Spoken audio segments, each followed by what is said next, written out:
Today, we're going to talk about something fascinating. We're going to look at how one of philosophy's most profound religious heroes, the Knight of Faith, was completely reinvented for a modern, godless world. This is the story of a secular leap. It really all boils down to this one powerful question. What does it take to believe in the impossible? And believe me, how you answer that question changes dramatically when you take God out of the equation. That's exactly the journey we're about to go on. So here's our game plan. We'll start with Kierkegaard's original leap of faith. Then we'll see how Jean-Paul Sartre basically stripped it of all its divinity.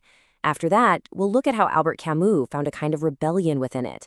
And finally, how the whole concept was re-engineered, leading to a complete reimagining of the leap itself. Okay, so our story kicks off with the 19th century Danish philosopher Søren Kierkegaard and his incredible, kind of baffling, paradoxical hero.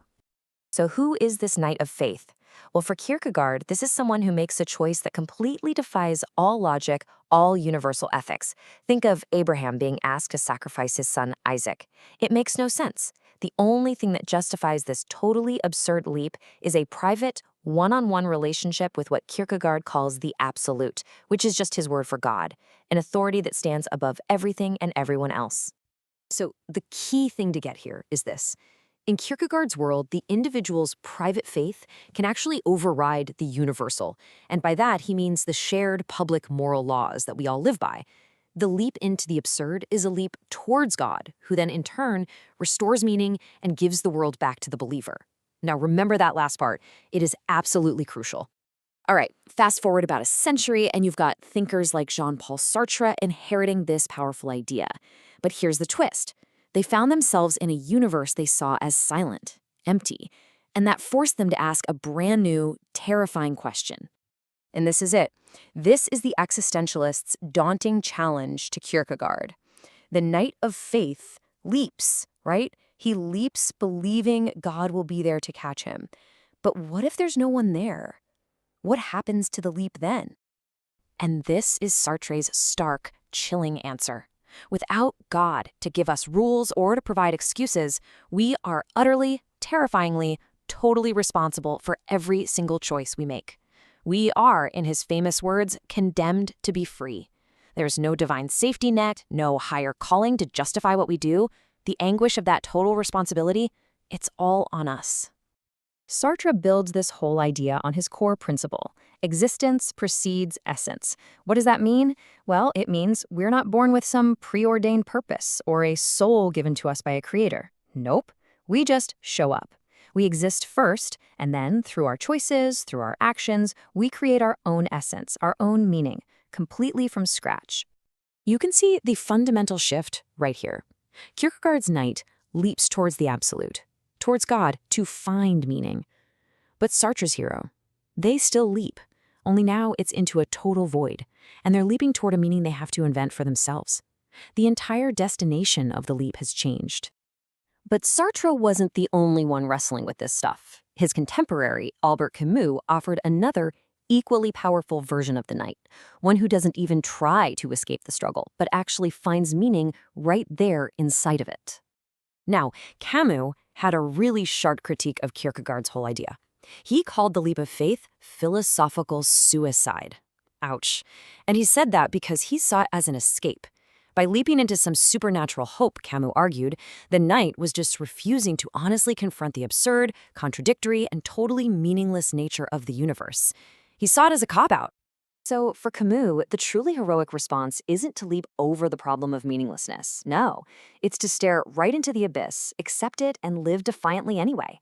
The heroism is found in the rebellion itself, in continuing to live and search for value in a world that offers you absolutely none. And his ultimate hero, his poster child for this idea, is Sisyphus. You know the story, condemned to push a rock up a hill for all eternity, only to watch it roll back down. Sisyphus completely understands the futility of his task, but Camus imagines him finding a defiant, earthly joy not in ever reaching the top, but in the conscious struggle itself. He finds peace by accepting that this finite struggle is all there is. So with these new frameworks from Sartre and Camus now in the mix, we start to see Kierkegaard's original concepts getting radically re-engineered for a secular world. This breakdown really shows the complete overhaul. For Kierkegaard, the universe is filled with God's mysterious presence. For the existentialists, it's just silent and empty. The leap itself shifts from being toward God to being towards self-created values. And even silence transforms from a form of private devotion into a public, political act of rebellion. But most importantly, meaning is no longer received from on high, it has to be created by the individual.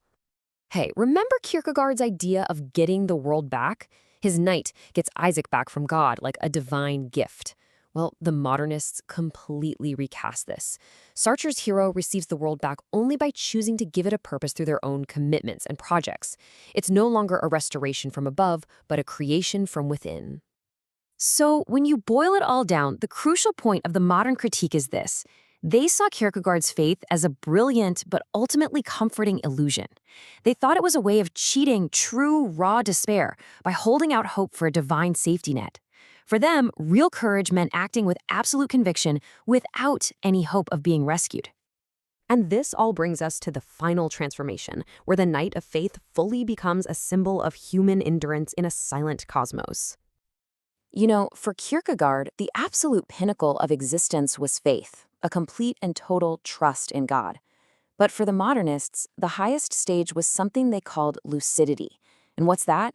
It's a clear-sighted refusal to be deluded by comforting hopes.